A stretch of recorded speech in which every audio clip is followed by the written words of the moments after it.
Indonesia yang lebih rukun, lebih adil. Polda Metro Jaya akan menyiapkan surat perintah penangkapan kepada tersangka Rizik Syihab. Selain itu, Polda Metro Jaya juga akan berkoordinasi dengan Mabes Polri untuk membuat red notice terhadap Rizik Syihab. Setelah Rizik Syihab ditetapkan sebagai tersangka, Polda Metro Jaya akan menyiapkan surat perintah penangkapan. Pasukan pembuat gaduh dan pasukan pembuat rusuh bangsa nampaknya makin kelimpungan dan makin kelojotan. Apalagi kali ini Pak Wapres Gibran Raka Buming Raka mulai mengambil alih kendali, mulai memberikan tamparan keras bagi oknum-oknum yang memang hobi menciptakan kegaduhan di Indonesia dan tujuannya untuk memecah belah bangsa. Kali ini Pak Wapres secara garis besar mengajak umat beragama di Indonesia, mengajak bangsa Indonesia untuk menjaga kesatuan dan persatuan, karena tentu saja ketika kita bersatu, ketika kita menolak untuk diadu domba, maka itu adalah pukulan telak bagi oknum ataupun pihak-pihak perusuh. Dan kali ini kaum perusuh tersebut nampaknya mulai mendapatkan balasan yang sepadan, karena di era kepemimpinan Presiden Prabowo Subianto dan juga Pak Wapres Gibran Raka Buming Raka, kita tidak memberikan toleransi sedikit pun untuk oknum-oknum pembuat gaduh tersebut berkeliaran di Indonesia. Maka dari itu, ayo kita analisa bersama-sama. Hati-hati, gerakan mahasiswa selama murni demi bangsa, agama, dan negara kita dukung. Nah, Anda sebagai salah satu pimpinan BEM, silakan berkomunikasi dengan DPP FPI. Di sini ada Pak Aziz. Mana Pak Aziz? Ini Pak Aziz ini Ketua API, Advokat Persaudaraan FPI. Terus ada siapa lagi? Sekum, mana Sekum? Maju kemari Sekum, biar kenalan. Nah, sini, ini Sekjen FPI. Nah, ini Habib Ali Alatas, Sekjen FPI, sedang mengambil S2 di UI, bidang hukum. Beliau sarjana hukum, S1-nya di UIN, S2 hukumnya sedang ngambil di UI. Nah, jadi kalau mahasiswa mau dialog dengan FPI silakan. Banyak orang-orang muda pengurus FPI. Habib Ali, dengar tuh Habib Ali ya. Ini ada dari BEM, diskusi. Pokoknya selama jalan mahasiswa, buruh, betul, bukan untuk kepentingan kelompok, kita dukung. Nah, jadi maaf, bukan FPI berubah, bukan. FPI memang harus memperbaiki cara geraknya supaya tidak tertipu di tengah jalan. Nah, supaya tidak ditunggangi di tengah jalan. Saya nggak mau adik-adik mahasiswa yang saya cinta, yang saya sayang, ditunggangi oleh orang-orang yang nggak jelas.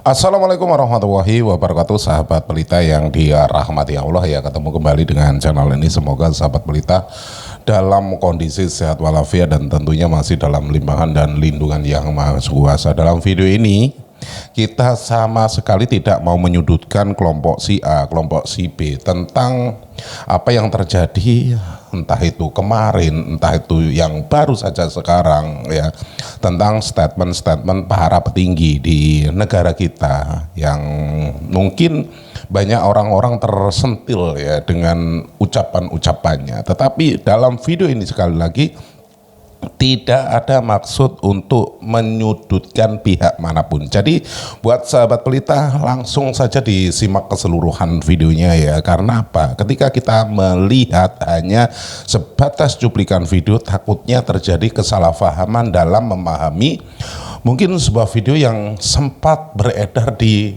media sosial. Jadi alangkah baiknya menonton videonya sampai dengan selesai, biar apa ya tadi itu, kita tidak gagal paham.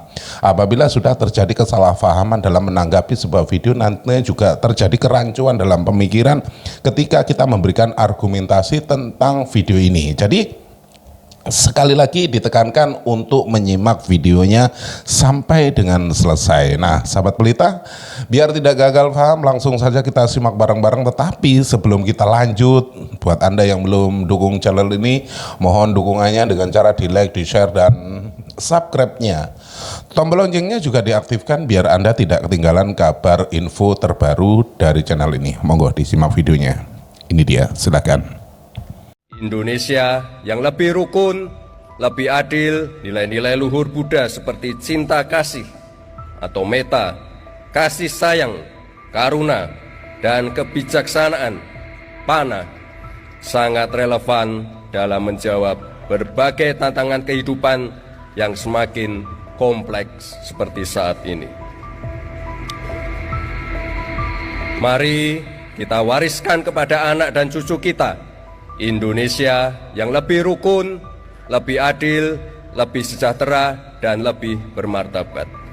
Dari Wakil Presiden Republik Indonesia, Bapak Gibran Rakabuming, kami persilakan waktu dan tempat. Semoga kebahagiaan, kedamaian, kesehatan, dan keberkahan senantiasa menyertai langkah kita semua. Saya juga ingin menyampaikan salam hangat dari Bapak Presiden untuk Bapak Ibu semua yang hadir di sini. Beliau menyampaikan permohonan maaf yang sebesar-besarnya karena belum bisa hadir di tengah Bapak Ibu semua malam ini. Namun harapan dan kecintaan beliau tetap besar bagi seluruh umat Buddha di Indonesia. Kepada seluruh umat Buddha di Indonesia, saya menyampaikan terima kasih dan apresiasi yang setinggi-tingginya atas kontribusi yang telah diberikan dalam menjaga harmoni sosial, mengembangkan kegiatan kemanusiaan, pendidikan, kesehatan, serta berbagai upaya pemberdayaan masyarakat. Bapak Ibu hadirin yang saya hormati, perayaan Waisak di Borobudur malam ini tidak hanya sebagai perayaan keagamaan, tetapi juga menjadi simbol kuat bahwa Indonesia adalah rumah bersama yang menjunjung tinggi perdamaian, yang menghargai keberagaman, serta mampu menjadikan perbedaan sebagai kekuatan. Indonesia sebagai bangsa yang besar tentu membutuhkan persatuan dan perdamaian sebagai salah satu modal kuat dalam melakukan pembangunan. Oleh karena itu, saya mengajak seluruh umat Buddha di Indonesia untuk terus menjadi pelopor perdamaian, memperkuat semangat toleransi, serta berkontribusi aktif dalam menjaga persaudaraan lintas agama. Nilai-nilai luhur Buddha seperti cinta kasih atau metta, kasih sayang, karuna, dan kebijaksanaan, pana, sangat relevan dalam menjawab berbagai tantangan kehidupan yang semakin kompleks seperti saat ini. Mari kita wariskan kepada anak dan cucu kita Indonesia yang lebih rukun, lebih adil, lebih sejahtera, dan lebih bermartabat. Apa yang salah? Apa yang salah kalau Presiden Republik Indonesia dan pemerintah yang dia pimpin ingin menggelontor uang kepada rakyatnya sendiri? Yang salah apa? Uang ini adalah uang yang kita hemat dari korupsi.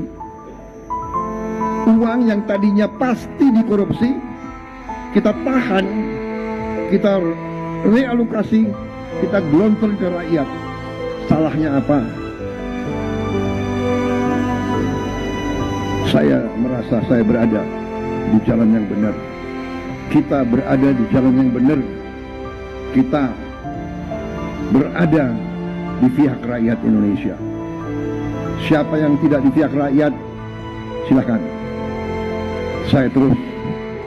Saya selalu akan berada di pihak bangsa dan rakyat Indonesia. Kalau kita yakin dan kita bisa membangun keyakinan kolektif sebagai sebuah bangsa, adu-adu tanah apa saja. Karena dulu kita juga pernah diancam, bukan hanya diancam, pernah diembargo untuk sawit beberapa tahun lalu. Tapi karena kita punya keyakinan, pemimpin kita punya keyakinan, bangsa kita punya keyakinan, rakyat kita berdiri dalam keyakinan yang sama, akhirnya mereka juga menyerah. embargo terhadap sawit kita akhirnya dihapus. Kita pernah ditentang oleh negara-negara barat karena kita tidak lagi mau mengekspor bahan tambang dalam bentuk mentah, terutama nikel. Karena harus ada hilirisasinya di negara kita. Awalnya kita diprotes, tapi setelah adu tahan napas akhirnya semua negara sekarang bisa menerimanya. Kira-kira yang dilakukan pemerintah sekarang dengan mendirikan DSI dan antara sumber daya Indonesia ini, itu sederhananya kayak parkir on the street. Selama ini kan kita tahu ada praktek parkir on the street, parkir di jalan. Kalau kita parkir kita pasti bayar, tapi nggak ada karcisnya, nggak ada catatannya. Setorannya ke negara juga suka-suka tukang parkir. Tapi kalau dibuatkan alatnya, meteran parkirnya, dibuatkan sistemnya, biasanya dalam waktu singkat meteran parkir itu rusak. Dalam waktu singkat sistemnya nggak bekerja, dibikin alatnya rusak lah. Sistem parkirnya dirusak oleh orang lain lah. Kemudian kalau harus kembali lagi ke sistem karcis manual, kalau sudah kembali ke sistem karcis manual kadang-kadang karcisnya nggak dikasih. Ini bentuk perlawanan-perlawanan kalau kita mau menertibkan sumber-sumber pendapatan negara. Nah, yang dilakukan saat ini tuh kayak under counting, under invoicing, transfer pricing, itu kayak model parkir on the street yang nggak mau tercatat tadi itu. Dan tapi perlawanannya sekarang besar karena kapital yang bermain dalam sektor ini besar sekali. Dan pemerintah dengan keyakinan yang penuh berusaha untuk kembali menertibkannya supaya catatannya sama, jumlah yang keluar itu sama volumenya dengan yang dicatat, nilai yang keluar itu sama nilainya dengan yang dicatat, dan harga yang dijual itu keuntungannya bisa ada di Indonesia, tidak dinikmati oleh perusahaan yang ada di luar negeri. Alam sendiri langsung diancam sanksi ekonomi. Tapi itu dulu, waktu mental pejabat kita masih hobi nyembah-nyembah validasi luar negeri. Sejak Indonesia dipimpin Pak Jokowi dan sekarang dilanjutkan dengan duet maut Prabowo Gibran, aturan mainnya udah diacak-acak total. Kelar, para antek asing dan asing yang biasanya santai ngerampok nikel, bauksit dan tembaga, kita pakai harga murah mendadak gemetar sekarat. Mereka pikir setelah ganti kepemimpinan Indonesia bakal bisa disetir lagi. Mereka pikir Prabowo Gibran bakal tunduk sama gertakan sambal WTO. Salah besar, bos. Di bawah komando baru yang makin galak ini, Indonesia bukannya mundur, tapi malah ngeluarin Trisula Maut. Senjata rahasia yang bikin Amerika, Eropa, bahkan raksasa Asia lainnya mati kutu nggak bisa berkutik. Kita nggak cuma ngunci bahan mentah di dalam negeri, tapi kita juga mulai buang dolar dari transaksi harian kita. Gila nggak? Mau tahu gimana detailnya duet Jokowi Prabowo Gibran ini bikin strategi rahasia yang bikin antek asing gigit jari dan kelaparan? Simak sampai ujung, guys. Semua orang panik lihat rupiah melemah. Di televisi, di media sosial, sampai di obrolan warung kopi bawah pohon ceri, semua mendadak jadi pengamat ekonomi dadakan. Wajah-wajah tegang menatap layar ponsel, melihat grafik merah yang turun naik bak detak jantung pasien kritis. Komentarnya seragam. Waduh gawat, waduh hancur kita, waduh dolar makin perkasa, kita bakal terpuruk. Tapi jujur ya, yang tidak mereka sadari, justru disitulah Indonesia sebenarnya lagi mulai menyerang balik. Iya, Anda tidak salah dengar. Jangan langsung dahi Anda mengkerut begitu. Mari kita duduk santai, seruput kopi hitam dulu, dan taruh ego kepanikan massal itu di luar pintu. Kita ini sudah terlalu lama dididik untuk takut. Begitu ada angka yang bergeser sedikit di bursa saham New York, kita di sini langsung merasa kiamat sudah dekat. Kita langsung merasa seperti bangsa yang ringkih, yang kalau ditiup angin barat sedikit saja langsung masuk angin dan butuh kerokan. Padahal permainan aslinya tidak sedangkal itu. Persepsi yang sengaja ditiupkan ke kepala kita adalah kalau mata uangmu turun di hadapan greenback, si dolar yang katanya agung itu, artinya kamu lemah, kamu kalah, kamu sedang bertekuk lutut. Tapi realitanya, di balik layar yang tidak tersorot lampu kamera berita, sebuah strategi besar sedang berjalan. Ini bukan soal lemah atau kuat secara instan. Ini soal bagaimana mengubah apa yang disangka kelemahan oleh musuh menjadi jebakan Batman yang bakal bikin mereka terperosok sendiri.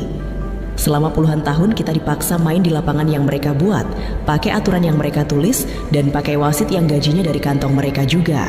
Jadi, kalau tiba-tiba papan skor menunjukkan kita tertinggal, ya jelas saja, wong lapangannya sengaja dibuat miring sejak awal.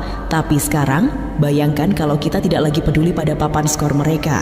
Bagaimana kalau kita justru sedang memindahkan lapangan permainannya ke tanah kita sendiri? Disinilah letak bedanya. Ini bukan sekadar narasi penghibur lara atau sekadar jargon penenang hati di kala resesi. Ini adalah awal dari sebuah babak baru di mana Indonesia tidak lagi bermain bertahan dengan tameng yang bocor di sana-sini. Kita sedang memegang sesuatu yang jauh lebih mematikan, sesuatu yang kita sebut sebagai Trisula Maut.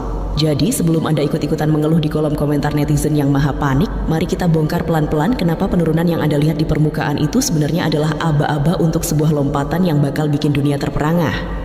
Ini beda nih. Ini bukan cerita tentang korban yang meratap. Ini cerita tentang bagaimana sang raksasa yang selama ini tidur sengaja menggeliat untuk meruntuhkan panggung kurator global. Mari kita jujur-jujuran.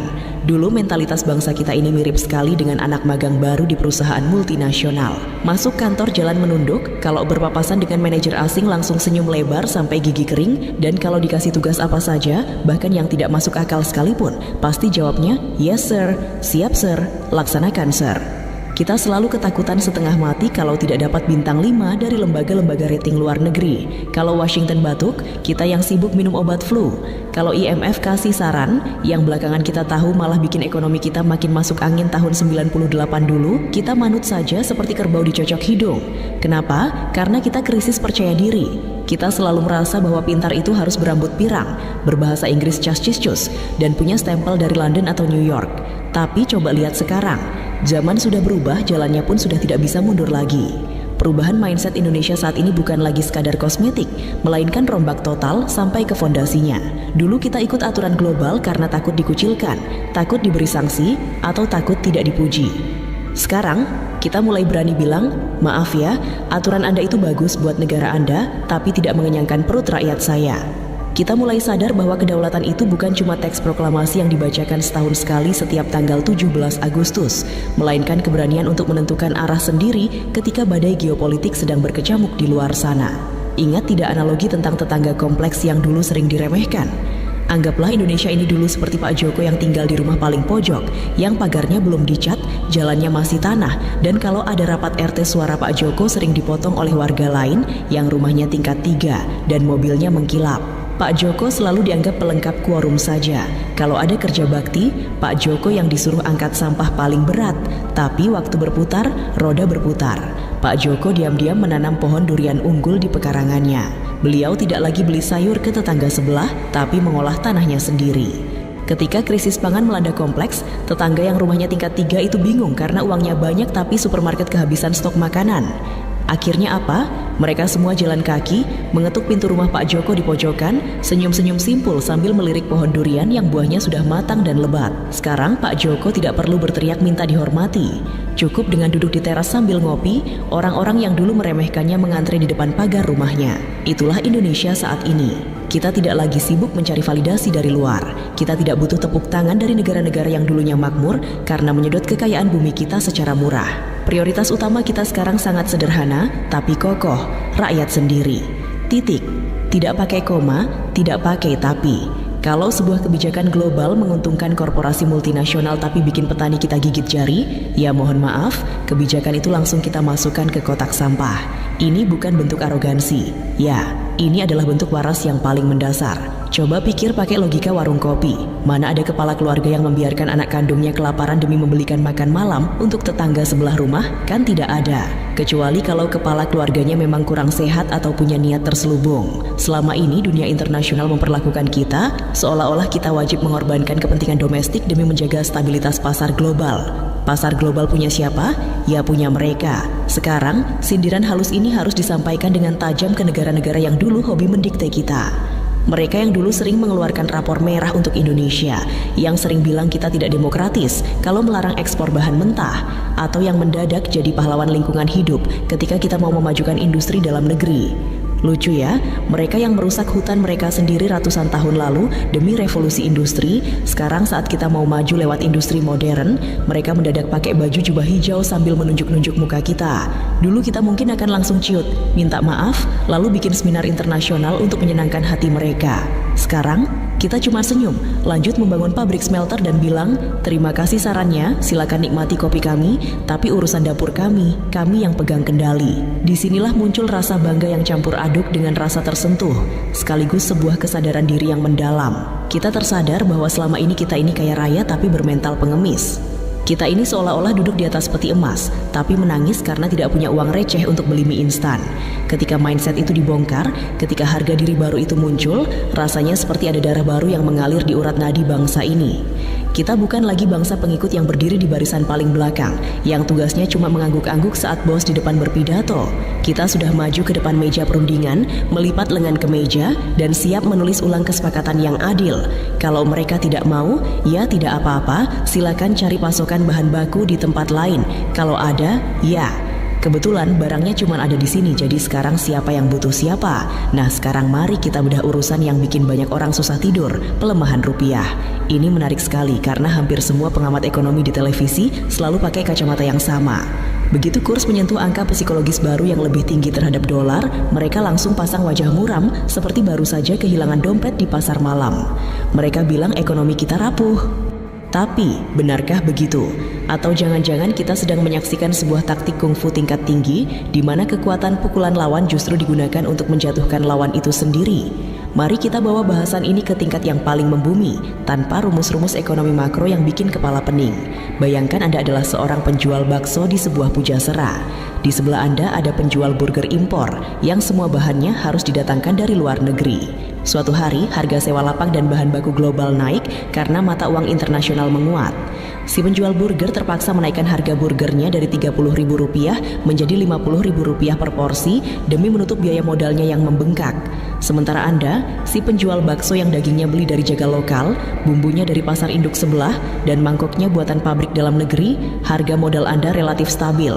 Anda tetap bisa menjual bakso dengan harga Rp15.000 per mangkok dengan rasa yang tetap juara dan porsi yang tetap mengenyangkan. Ketika uang di dompet pengunjung pujasera makin menipis nilainya, kira-kira mereka bakal beli burger yang makin mahal itu atau mengantre di lapak bakso Anda? Pasti mereka menyerbu lapak bakso Anda, kan? Pembeli datang sendiri tanpa Anda harus mengemis-ngemis. Mengapa? Karena produk Anda mendadak jadi jauh lebih kompetitif, jauh lebih murah bagi orang luar, tapi punya kualitas yang tidak kalah saing. Inilah yang terjadi dalam skala global ketika rupiah berada di level tertentu yang dikira melemah itu.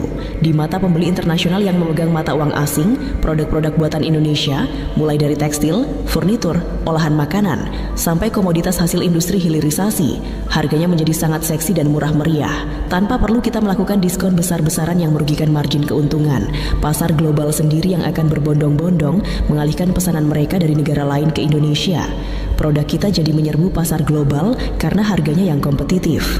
Ini bukan teori konspirasi, ini adalah strategi yang bertahun-tahun dipakai oleh negara-negara raksasa seperti Tiongkok. Mereka sengaja menjaga agar nilai mata uang mereka tidak terlalu perkasa di hadapan dolar, supaya pabrik-pabrik di dalam negeri mereka tidak pernah berhenti mengepulkan asap, supaya barang-barang mereka bisa menguasai setiap sudut toko di benua Amerika dan Eropa. Jadi ketika netizen kita sibuk meratapi grafik kurs di aplikasi saham, para pelaku industri dalam negeri kita sebenarnya sedang tersenyum tipis sambil menandatangani kontrak ekspor baru. Yang kelihatan turun di mata orang awam, belum tentu sedang kalah dalam perang yang sesungguhnya. Kadang-kadang Anda harus menarik busur panah ke belakang terlebih dahulu, membuatnya kelihatan mundur dan turun, justru untuk melesatkan anak panah itu dengan kecepatan penuh menembus jantung pertahanan lawan. Coba pikir secara logis, buat apa kita punya mata uang yang super kuat kalau efeknya malah bikin industri dalam negeri mati kutu karena barang impor. Jadi jauh lebih murah daripada barang lokal. Kalau dolar murah sekali, semua orang bakal hobi beli barang impor dari luar negeri. Sahabat pelita yang dirahmati Allah ya, keseluruhan video sudah kita simak bareng-bareng ya. Semoga kita bisa mengambil hikmah dari apa yang sudah kita tonton dan kita bisa menjadikan sebuah pelajaran, entah itu dalam hidup kita, entah dalam kegiatan kita sehari-hari, bahkan dalam bertutur kata. Banyak orang terkeliru ketika menanggapi sebuah video, banyak orang terkeliru ketika melihat ya, entah itu antara suka dan tidak suka yang namanya ketika menonton video itu pastinya sumber-sumber berita yang mungkin ada yang pro, ada yang kontra. Yang namanya berita ya pasti yaitu tadi ada pro dan kontranya, dan di sini kita tekankan apabila kita kontra ketika memberikan sebuah argumen sekali lagi ketika kita berdiskusi itu harusnya menyatukan misi, biar apa ya, persatuan dan kesatuan kita itu tetap terjaga, sahabat pelita ya. Banyak dari kalangan kita itu ya, sekali lagi ketika pro dan kontra, yang kontranya itu karena mungkin kurang suka, yang ketika pro itu janganlah memandang atau melihat sesuatu dari kacamata Anda sendiri dan memaksakan kehendak ketika memberikan sebuah argumen. Orang ketika mencintai membabi buta itu semua yang mungkin keluar dari apa yang sudah disampaikan. Mungkin ada sosok yang mungkin dicintai ya dalam video ini. Satu contoh lah, orang-orang yang mungkin selalu memberikan ceramah dan lain sebagainya.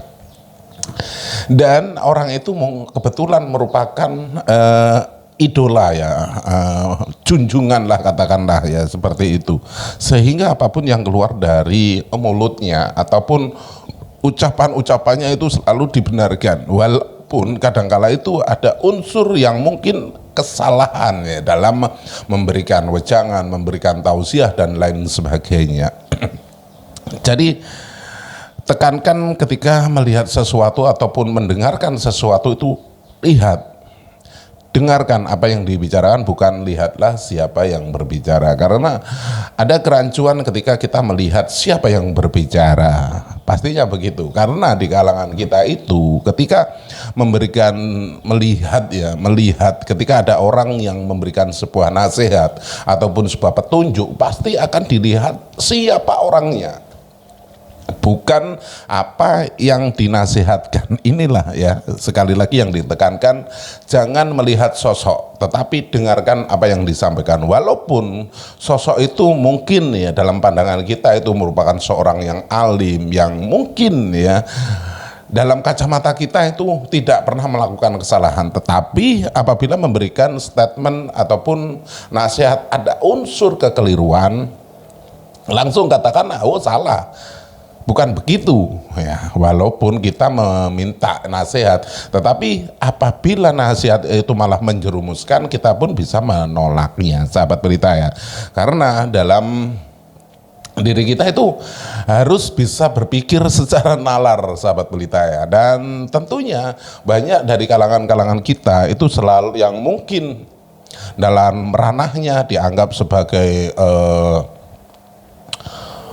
alim, ulama dan lain sebagainya, tetapi dalam konteksnya itu selalu membuat keonaran, entah itu memprovokasi jamaahnya untuk tidak setuju dengan pemerintahnya dan lain sebagainya. Kan banyak seperti itu ya, mengajak mengadu domba antar sesama. Dari sinilah kita harus paham, harus jeli dan bisa mengkoreksi apa yang harus kita sortir ya, apa yang harus kita simak ya. Jadi buat sahabat pelita yang dirahmati Allah, gunakan akal pikiran yang waras, biar apa?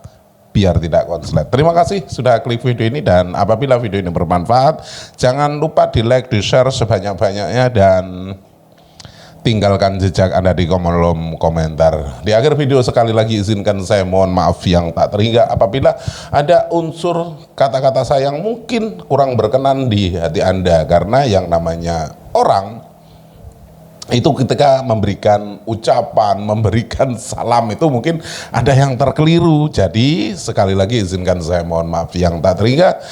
Di akhir video terima kasih dan saya akhiri wabillahi taufiq wal hidayah. Wassalamualaikum warahmatullahi wabarakatuh.